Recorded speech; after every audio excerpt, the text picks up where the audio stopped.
Только увидев зеленый сигнал светофора, как на марафонском старте, люди срываются с места. В запасе у них только 13 секунд. Правда, успеть перейти дорогу за это время удается не всем. Пожилым людям, инвалидам и мамам с колясками здесь особенно трудно. Я перехожу быстрым шагом, и то не успеваю. Для того, чтобы мне перейти, надо минимум 25 секунд инвалиду войны.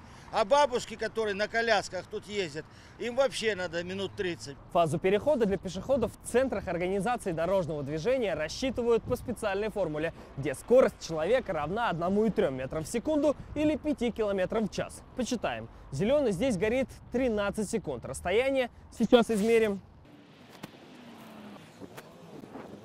Около 10 метров. Судя по этим параметрам, человеку здесь для перехода нужно 8 секунд. Плюс 5 прибавим для маломобильных пешеходов. Итого, по правилам, здесь все верно. И времени достаточно.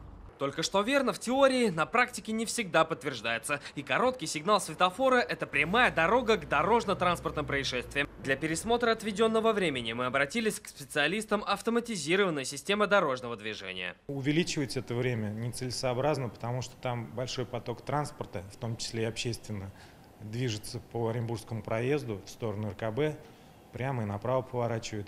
И добавление лишних секунд пешеходам приведет к тому, что будут возникать заторные ситуации для транспорта. Что хорошо водителям, то плохо для пешеходов, поэтому дополнительные секунды ждать здесь не стоит. При этом, если у вас есть вопросы по работе остальных светофорных перекрестков, а их в Казани 329, то вы можете обратиться по телефону, который сейчас на экране. Салават Мухаммадуллин, Даниил Филатов, ТНВ, Казань.